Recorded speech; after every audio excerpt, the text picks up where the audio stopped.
Hi guys, welcome back to our channel. இன்றைக்கி நாம் my V3 வந்திருக்கக்கூடிய சில முக்கியமான தகவலை பற்றி இந்த வீடியோவில் பார்க்கலாங்க. ஸோ வாங்க, லேட்டஸ்ட்டாக ட்ரெண்ட் ஆகிட்டு போயிட்டு இருக்கக்கூடிய மை V3 அப்ளிகேஷன் வந்து பார்த்திங்கன்னா பின்னாடி செயல்பட்டு வந்த மாதிரி இருக்குது. அது என்ன தான் அஃபிஷியலாக ப்ளே ஸ்டோரில் இருந்து ரிமூவ் பண்ணியிருந்தாலும் அதுக்கப்புறமா க்ரோமில் இருந்து வந்து பார்த்திங்கன்னா ரிமூவ் பண்ணியிருந்தாங்க. ஸோ அப்படி இருக்கும் பொழுது இப்போ பேக்கில் வந்து பார்த்திங்கன்னா சப்போர்ட் பண்ணிக்கிட்டு தாங்க இருக்குது அப்படின்னும் சொல்லலாம். ஒரு ட்ரெண்டாக இங்கே வந்து பார்த்திங்கன்னா வைரலாக போயிட்டுருக்கு. ஸோ என்ன தான் இருந்தாலும் டொமைன் வந்து பார்த்திங்கன்னா இன்னும் எக்ஸ்பைரி ஆகலை. ஸோ அது எப்போ வேணாலும் யூஸ் பண்ணி எக்ஸ்பைரி ஆகலாம். ஸோ அப்படின்ட்டு சொல்லிட்டு தான் இருக்காங்க.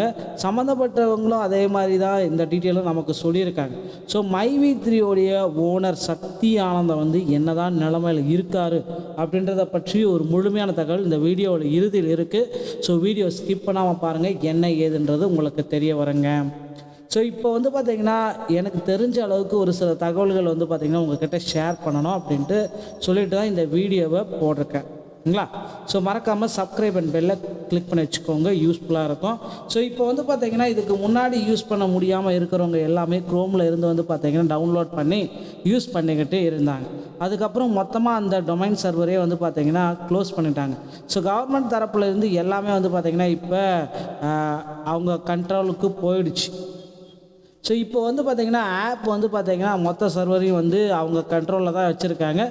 ஸோ அதை தொடர்ந்து இந்த பேமெண்ட்டாக இருக்கட்டும், நிர்வாக கம்பெனியாக இருக்கட்டும், இந்த ஆப்புக்கான சர்வர் எல்லாமே வந்து பார்த்திங்கன்னா இப்போ UW அந்த அதிகாரிகள் கையில் தாங்க இருக்குது. ஸோ ஃபஸ்ட்டு மெயினாக வந்து பார்க்க போகிறோம் அப்படின்னு பார்த்திங்கன்னா MD சார் முதல்ல முழுமையாக வந்து பார்த்திங்கன்னா வெளியே வரணும். ஸோ இன்னும் வந்து பார்த்திங்கன்னா அவங்களுக்கு முழுமையாக வந்து ஃபைல் அந்த பெயில் கிடைக்காம தான் இருக்குது. ஸோ ரிலாக்ஸேஷன் பெயில் மட்டும்தான் தற்போது அப்ளை பண்ணியிருக்காங்க. ஸோ அதுவும் கிடைச்சி கிராண்ட் ஆகுது. அதை தொடர்ந்து இன்னும் MD சார் முழுமையாக வெளியே வரலை. அதுக்கப்புறமா ரிட்டர்ன் ஆஃப் ப்ராப்பர்ட்டி போடணும். ரிட்டர்ன் ஆஃப் ப்ராப்பர்ட்டி போட்டால் மட்டும்தான் பார்த்திங்கன்னா கம்பெனி செயல்பட முடியும். அது மட்டுமே இல்லாமல் பேமெண்ட் வந்து பார்த்திங்கன்னா அந்த EVW அதிகாரிகிட்ட கம்பெனிக்கிட்ட இருந்து மறுபடியும் வாங்க முடியும். அதே போல் வந்து பார்த்திங்கன்னா ஆப் வந்து பார்த்திங்கன்னா மறுபடியும் டொமைன் வந்து பார்த்திங்கன்னா வாங்க முடியும். ஸோ இது எல்லாமே இருந்தால் மட்டும்தாங்க இந்த ஆப்பு இந்த இது எல்லாமே செயல்பட இயங்கும். ஸோ தற்போதைய சுச்சுவேஷன் பிரகாரம் வந்து பார்த்திங்கன்னா அந்த MD சார் வந்து இருக்கிற சுச்சுவேஷனே கிடையாது. ஒருவேளை மை V3 வந்து பார்த்திங்கன்னா க்ளோஸ் பண்ணுறதுக்கும் நிறைய வாய்ப்புகள் இருக்குது. ஸோ ஒரு 100% அப்டேட் நான் இப்போ கொடுத்துட்டேன் அப்படின்னு நான் நினைக்கிறேன். சில அப்டேட்கள் வந்து பார்த்திங்கன்னா உங்களுக்கு பயனுள்ளதாக இருக்கும்னு நான் நினைக்கிறேன். மீண்டும் ஒரு நல்ல தகவலோடு நான் உங்களை சந்திக்கிறேன். நன்றி, வணக்கம்.